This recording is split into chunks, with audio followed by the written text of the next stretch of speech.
Утренний эфир продолжает выпуск новостей. В студии Сергей Михедов. Здравствуйте. Коротко о главном.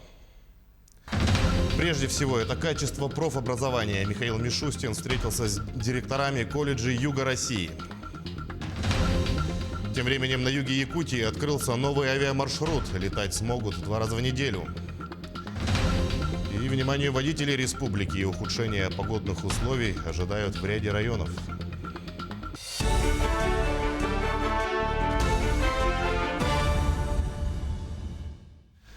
Премьер-министр Михаил Мишустин заявил о значимости среднего профобразования и востребованности современных рабочих кадров. Накануне он встретился с преподавателями и директорами колледжей в Ростове-на-Дону. По словам главы Кабмина, на сегодняшний день в связи с внедрением более сложных технологий повышается востребованность в специалистах, которые умеют этими технологиями управлять. А определяющим производительность труда в современной экономике премьер назвал качество профобразования. Конечно же, нам крайне необходимы современные рабочие кадры и грамотные рабочие кадры. И здесь очень неправильно сравнивать там среднее, высшее или какое-то другое образование. Главное, чтобы это было образование и профессия. И качество образования, в первую очередь, мне кажется, определяет производительность труда в экономике. Вот это и есть главный критерий, как люди работают. Ведь там, где есть те, кто придумывает будущее, обязательно должны быть те, кто, собственно говоря, это будущее реализует.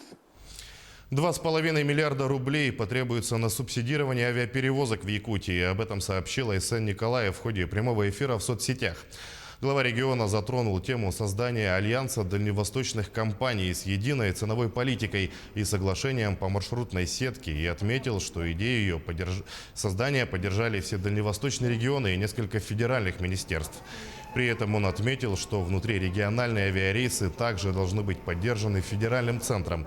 Сегодня из бюджета республики на датирование местных перелетов выделяется 400 миллионов рублей. Тем временем авиакомпания «Ираэро» начала выполнять регулярные полеты из Владивостока в Нерюнгри. Воздушное судно «Сухой Суперджет» вместительностью до 100 пассажиров будет выполнять рейс 2 раза в неделю, по вторникам и пятницам. Общее время в пути составит порядка 6 часов. Сообщается, что аэропорт Владивостока может принимать все типы воздушных судов. По данным пресс-службы аэропорта, пассажирский терминал рассчитан на 3,5 миллиона пассажиров в год. Власти Якутска проверили более 1200 объектов торговли и общественного питания столицы на предмет соблюдения ограничительных мер. За время проверок выявлено более 500 нарушений, провели 335 профилактических бесед и составили порядка 200 актов осмотра. 190 актов направили в Министерство предпринимательства, 16 в Роспотребнадзор. Напомню, административная комиссия получила полномочия привлекать к ответственности за нарушение антиковидных мер с начала июля. С тех пор проверки проводят практически ежедневно. Массовые проверки в эти выходные на территории республики проведет и госавтоинспекция. Наряды ГИБДД выставят на улицах, региональных и федеральных автодорогах. Также ведомство просит сообщать о фактах нарушений в дежурную часть по телефонам. Управление дороги «Лена» обращает внимание водителей на возможное ухудшение погодных условий. В настоящее время на трассе А360 вся дорожная техника переведена в режим повышенной готовности. В связи с похолоданием и понижением ночных температур до минусовых отметок трасса может становиться скользкой, отмечают в Упордоре.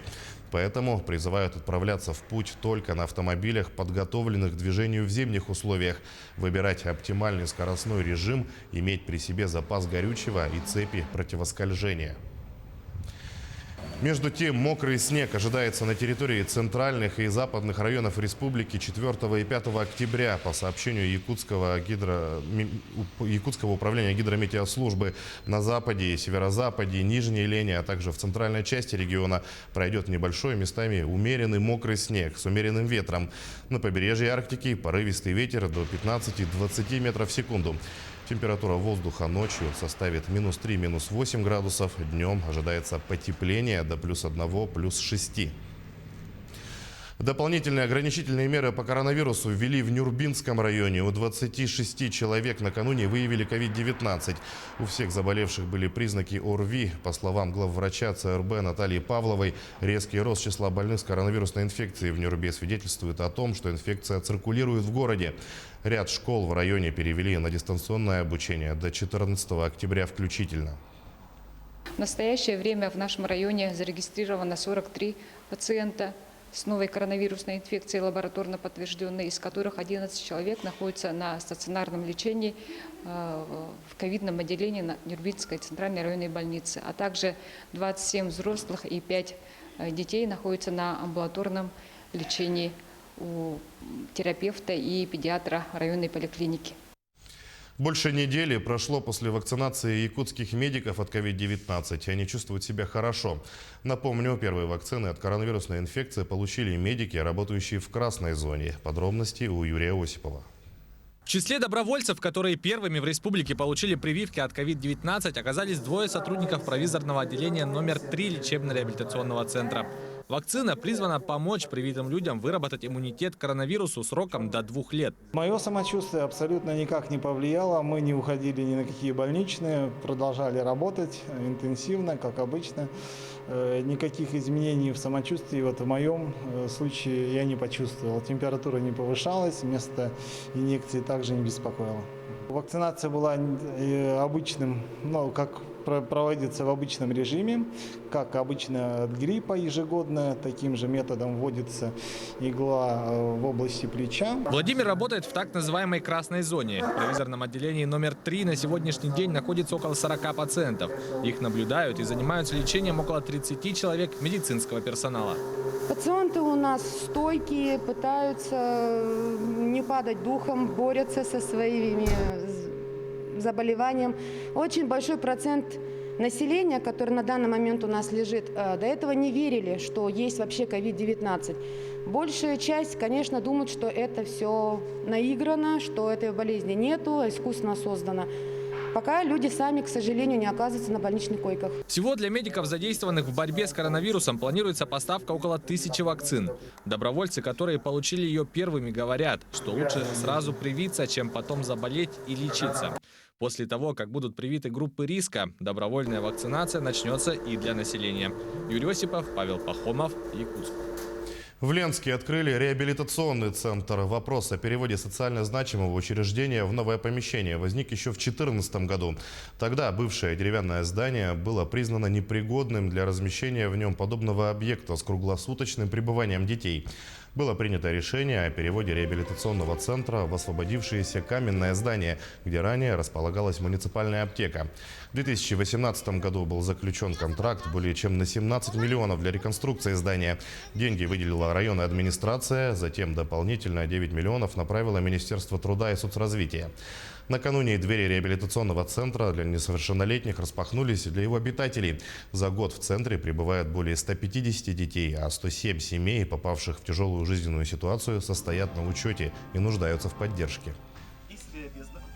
Поэтому район так отзывчив был к нашим проблемам. И вот депутаты районного совета с поддержкой главы муниципального образования Бельманова Жумарта Жаксуковича были выделены дополнительное финансирование еще и на приобретение мебели. Но тут нельзя не сказать, еще и город сыграл очень большую роль, потому что вот кабинеты административного корпуса, они были как раз оборудованы за счет вот этих денег, которые выделил город. Это деньги целевые были Иркутской нефтяной компании. Победителя фестиваля «Кинотавр» Дмитрия Давыдова чествовали в Амгинском районе. Церемония прошла в онлайн-формате из-за ограничений с участием артистов Народного театра Улуса. Они были задействованы в съемках триумфальной картины «Пугало». К слову, съемки фильма проходили в самой Амге и в селе Абага. Во время онлайн-трансляции участники могли задать вопрос актерам и режиссеру. От имени администрации Улуса Дмитрия Давыдова поздравил глава района Николай Архипов и вручил сертификат на приобретение автомобиля. Кроме того, режиссеру присвоен знак «Почетный гражданин Амгинского Улуса». Очень рад, очень благодарен своим землякам, администрации района, Наслега, школе, всем, кто сегодня пришел, сказал теплые слова. Я очень рад, очень благодарен своим актерам, своей группе, кто принимал участие, кто вообще оказывал какое-то участие в нашем фильме. Ну, то есть сейчас ощущение, конечно, такая очень большая радость. В селе Тас-Юрях Мирнинского района открыли долгожданный школьный стадион. В 2017 году жители села подняли вопрос о необходимости строительства спортивного комплекса. Проект удалось реализовать путем сотрудничества района с нефтяными компаниями. Марферина Алексеева продолжит. Футбольное поле с газоном, комплекс тренажеров, баскетбольно-волейбольная площадка, дорожка для бега и полоса препятствий. Стадион состоит из 5 независимых площадок, позволяющих пользоваться ими одновременно, не мешая друг другу. Этот стадион станет центром спортивной жизни всего села. Несмотря на то, что в Тас-Юряхе проживает чуть больше 500 человек, Наслек издавна славится спортсменами, которые добились успеха на чемпионатах Европы, Кубках мира и стали призерами в Олимпийских играх. Как отмечают сами учащиеся, заниматься спортом было всегда проблематично. Прежней площадкой пользовались всем селом, и каждому отводилось определенное время. Вот старшие в другое время, а младшие в другое время. Но сейчас у нас есть спортивная площадка хоть куда, большое помещение хоть куда. Мы не могли ожидать, что у нас будет такая площадка, как в городе. Я 11 класс, вот скоро заканчиваю, но вот эти дети будут очень заниматься, я верю в их, что в спорте у нас будет достигать высшего уровня. На территории этого наслега 50 лет назад было разведано Среднебаутобинское нефтегазоконденсатное месторождение, которое сегодня активно осваивают недропользователи. Участие нефтяных компаний в социально-экономическом развитии населенных пунктов позволяет повысить уровень комфортного проживания для жителей села. Так, ремонт школы в этом году профинансировала компания РНГ и Сургутнефтегаз, а стадион возведен за счет средств районного бюджета и компании Тас-Юряхнефтегазодобыча. С нашей помощью был построен новый стадион. До этого была реконструирована детская площадка, построен детский сад в селе Тас-Юрях. Планируем продолжать сотрудничество. Мы очень надеемся, что в этом году получим проект и госэкспертизу строительства нового дома культуры в селе Тас-Юрях.